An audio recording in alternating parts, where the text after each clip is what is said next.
007 is here, sir. I'll see you in a minute.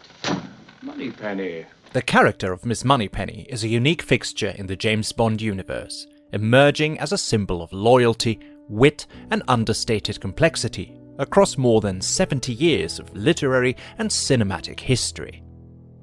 Serving as M's secretary and James Bond's confidant, her role is simultaneously subtle and essential, operating behind the MI6 front lines, yet standing out through sly banter and a carefully balanced relationship with Bond.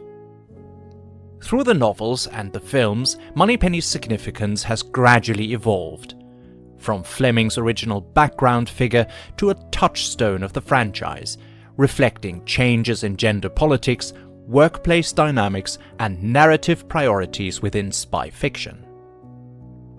Miss Moneypenny first appeared in Ian Fleming's first Bond novel Casino Royale, published in 1953. Her creation is rooted in Fleming's own experiences with British intelligence and journalism. A number of real-life women influenced her character. Notably, the name in Fleming's early drafts was Miss Petty Pettival, derived from Kathleen Pettigrew, the personal assistant to MI6 chief Stuart Menzies. Other suggested inspirations include Vera Atkins of SOE, Paddy Ridsdale, a naval intelligence secretary, and Joan Howe, Fleming's secretary at the Times, as well as his wartime acquaintance Joan Bright Astley. Fleming's circle, combined with workplace encounters and social nuances, provided a composite for the efficient and loyal and distinctly British secretary. These roots manifest in a character whose professionalism and reliability are central, while an undercurrent of subtle emotional depth and camaraderie with Bond hints at the real relationships Fleming observed and experienced during his intelligence career. According to Kate Westbrook, a pseudonym of Samantha Weinberg, author of the Moneypenny Diaries, Fleming considered Moneypenny his second favourite character, after Bond himself. In his novels, Moneypenny is marked by extraordinary dedication, discretion, and intelligence. While not a frontline operative, she is cleared for top-secret, eyes-only, and cabinet-level intelligence reports, and is described as thoroughly professional, unflappable, and fully trusted by M. Her wit and ability to manage sensitive information are praised by Bond himself, and she routinely handles tasks ranging from terse communications to the emotional labour of MI6's high-stress environment. Unlike the playful or sexualized images sometimes used in the films, literary Moneypenny's primary trait is cool and direct and quizzical professionalism. She often appears as the calm in Bond's tempestuous world, providing moments of levity and humanity amidst global crises. Her interactions with Bond are brief, but layered with subtlety. She demonstrates both understanding and affection while maintaining boundaries, not least out of professional decorum. The most explicit evidence of her inner world, Fleming writes in Thunderball that Moneypenny often dreamed hopelessly about Bond, remains unvoiced in conversation, suggesting both feelings of attraction and a mature, self-imposed restraint. Even so, she is never reduced to mere comic relief or lightweight flirtation. Critics note her character is shaped more by intelligence, tact, and loyalty than romantic longing. Moneypenny's physical description in Ian Fleming's novels is intentionally sparse, a literary technique reflecting both her supporting status and the secrecy of her role. She is described only as the desirable Miss Moneypenny, with further detail being vague. In Casino Royale, her eyes are mentioned as cool, direct, and quizzical, and elsewhere she's referred to as handsome or wholesome, but with little in the way of specific detail. This lack of a vividly defined appearance has allowed for a variety of cinematic interpretations and further underscores the emphasis on her functional role within MI6. Her background is similarly unexplored in the novels. No first name is provided, nor any private life or ambitions, and she functions almost solely within the professional sphere of M's office. This deliberate narrative omission sets her apart from Bond's other female counterparts, many of whom are depicted through sensual or romantic detail. Her relationship with Bond in the novels is defined by mutual professional respect, witty banter, and platonic affection. While she clearly harbours an unrequited attachment to Bond and enjoys the periodic brief exchanges of flirtation, boundaries are rigorously maintained. In contrast to the more overtly suggestive language of the films, in the novels, Moneypenny is never a Bond girl, nor a recipient of his affections. Instead, she provides an island of constancy and groundedness within the whirlwind of Bond's assignments and relationships. Bond, for his part, values Moneypenny's companionship and insight, often seeking a moment of normalcy and reassurance in their exchanges before plunging into his next perilous mission. Though she appears only in brief scenes, her presence anchors Bond to MI6 headquarters, offering the reader respite from action sequences and exotic locales. She personifies home base for Bond, a reassuring reminder of ordinary, relatable office life amid espionage's dangers. In effect, she is the intermediary between MI6's organizational chaos and Bond's solitary heroism, lending a human facade to the otherwise shadowy bureaucracy. Genres of spy fiction often eschew intimacy and vulnerability, but Fleming uses Moneypenny as a mechanism for injecting emotional intelligence and subtle humor into the narrative. She embodies the synergy of MI6, her constant presence providing a sense of continuity, camaraderie, and subtle emotional undercurrent within a world dominated by secrecy, complicated relationships, and danger. Notably, Fleming never provides a backstory for Moneypenny beyond her office and role, reinforcing her representation as a constant, omnipresent figure, reliable, capable, and discreet, but nearly anonymous. This narrative minimalism has, in turn, provided a foundation for later expansions and reinterpretations. In the films, Lois Maxwell's portrayal of Moneypenny from Dr. No in 1962 through A View to a Kill in 1985 established the template that would shape both public perception and future cinematic developments of the character. Across 14 films and 3 Bond actors, Maxwell's Moneypenny blended charm, intelligence, and a playful air of romantic tension, solidifying her role as a cornerstone of the cinematic Bond universe. You know I never even look at another woman. Oh, really, Jay? Maxwell's background as a classically trained actress at RADA, her personal rapport with the cast, and her Canadian accent, which is never explicitly addressed on screen, contributed further distinctive qualities.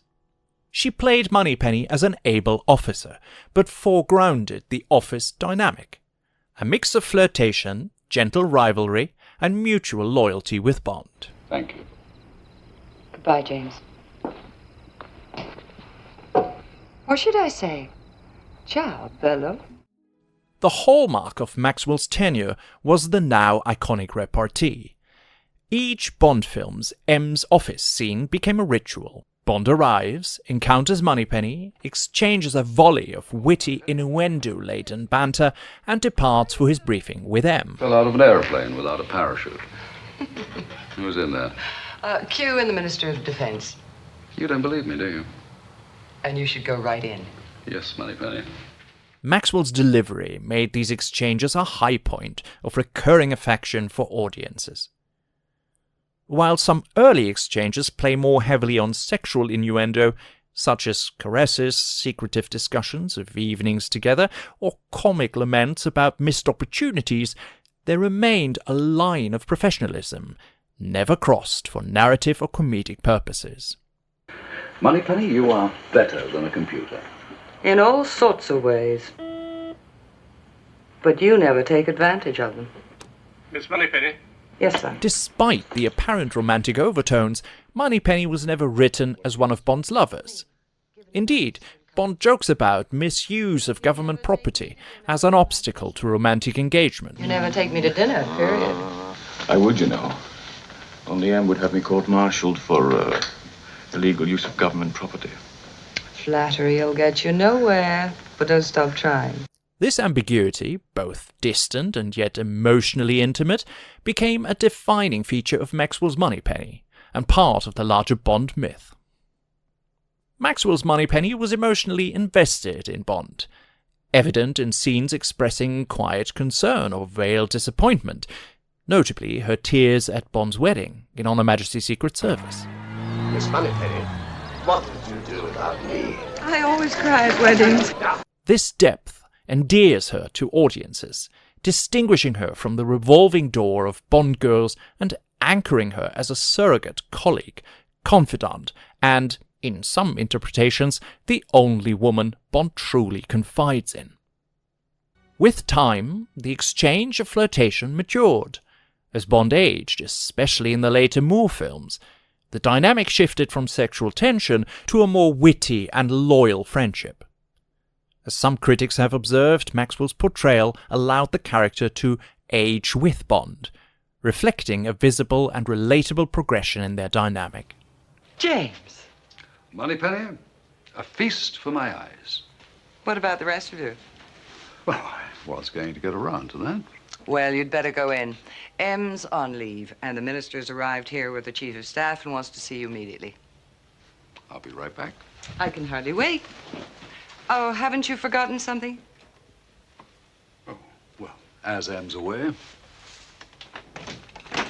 Throughout these films, Moneypenny generally remained at her desk, removed from direct field work. Exceptions included brief operational assistance, such as disguising herself as a customs official in Diamonds Are Forever, subtly nodding to her professional capacity beyond office walls. Your passport is quite in order. Well, anyone seeing you in that outfit, Moneypenny, would most certainly be discouraged from leaving the country. Despite her relatively limited screen time, typically a few minutes per film, Maxwell's blend of humour, authority, and warmth left an outsized impact on both the films and their audience. With Timothy Dalton's arrival as a younger, more brooding Bond, producers sought to rejuvenate the supporting cast. Caroline Bliss took over as Moneypenny for The Living Daylights and License to Kill, delivering a more youthful, understated performance. In her iteration, Moneypenny is portrayed as earnest and somewhat more vulnerable, with glasses and softer costumes, signaling a different personality. Flirtation remains, but it is less front and centre. The scripts focus more on her administrative role than on the byplay with Bond. Her relative lack of screen time and colourless scripting led to mixed receptions in fan and critical circles, with some finding her Moneypenny underwritten compared to Maxwell, and others appreciating the less overt, more reserved approach. Despite these variances in audience response, the continuity of the character remained unbroken, reinforcing Moneypenny as a necessary component of Bond's MI6 environment. I didn't know you were such a music lover, James. Anytime you want to drop by and listen to my Barry Manilow collection.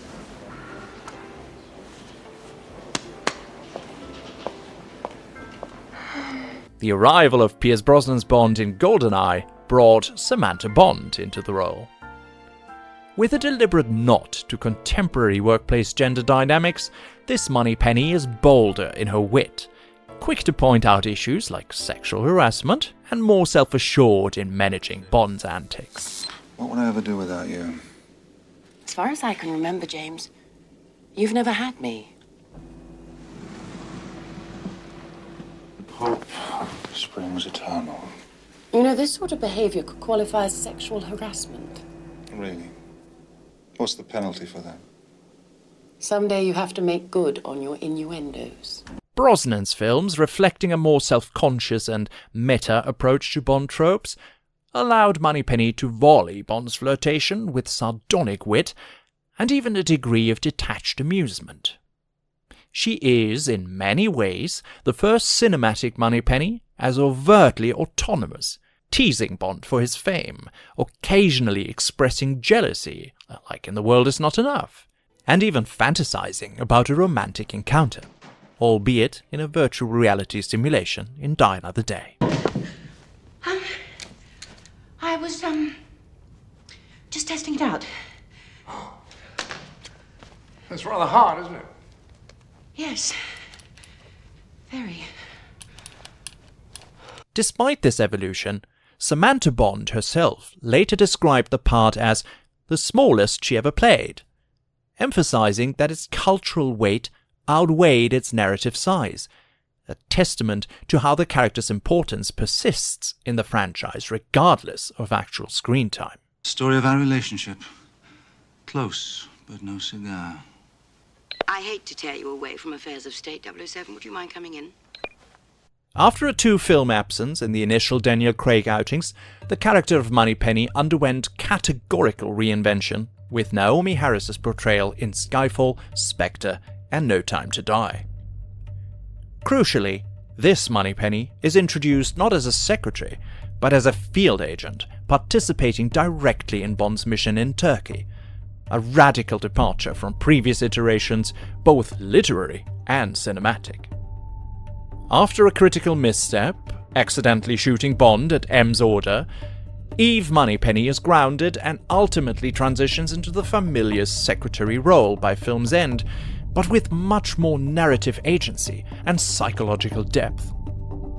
This characterization reflects contemporary cinematic values of diversity, inclusion, and multidimensionality.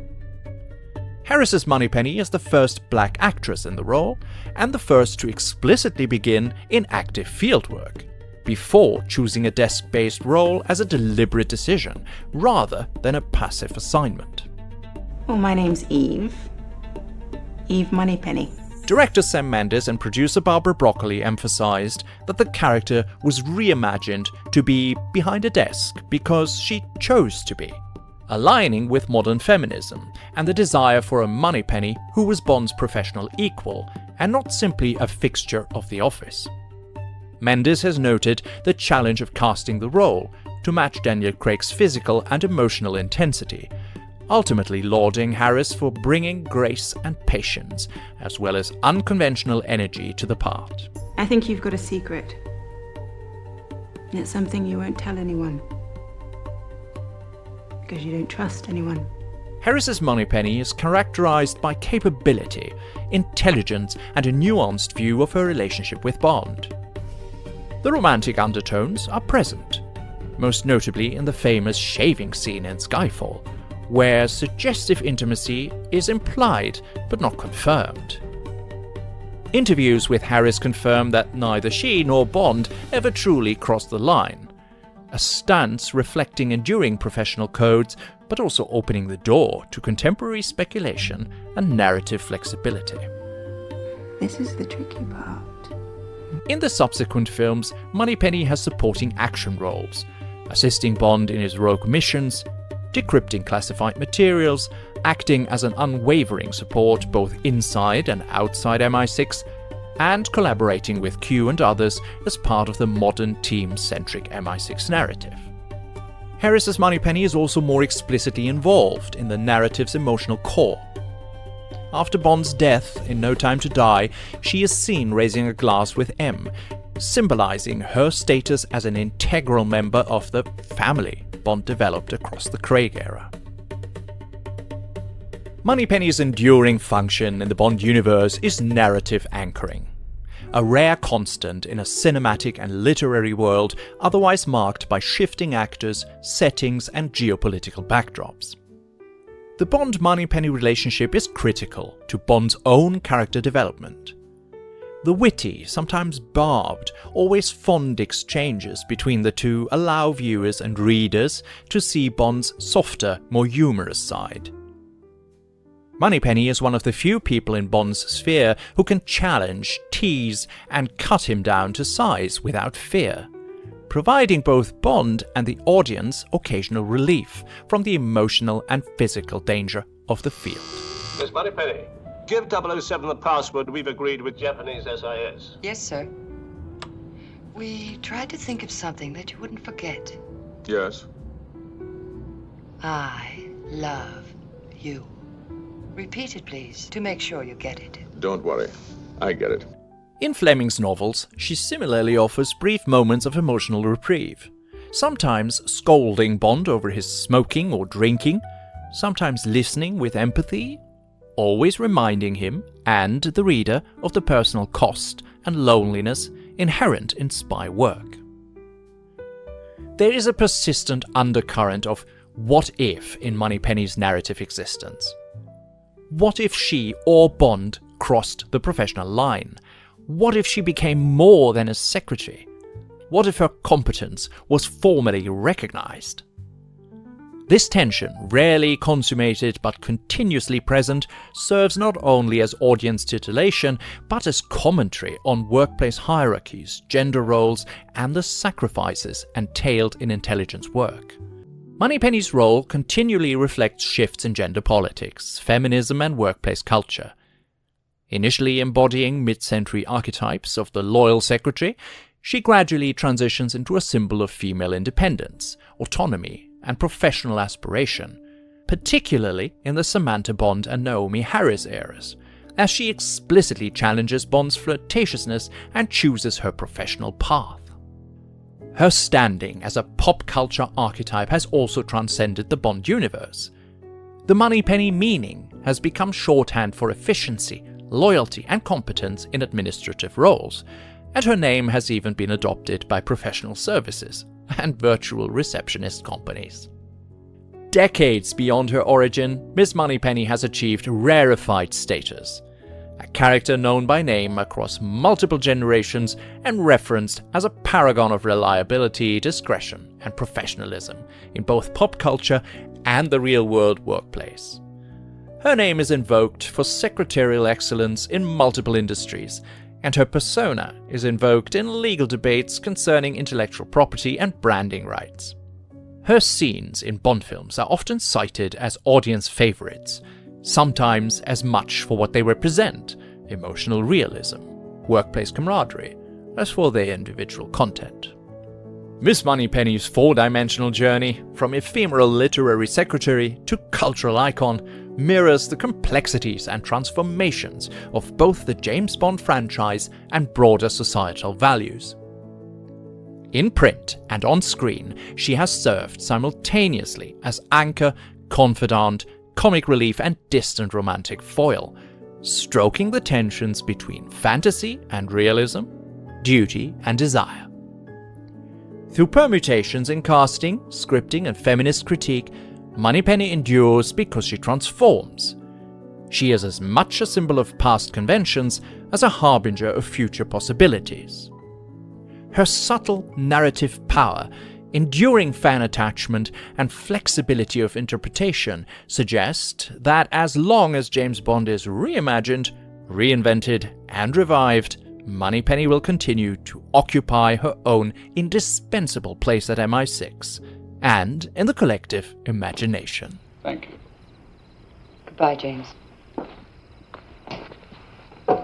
Or should I say, ciao, bello.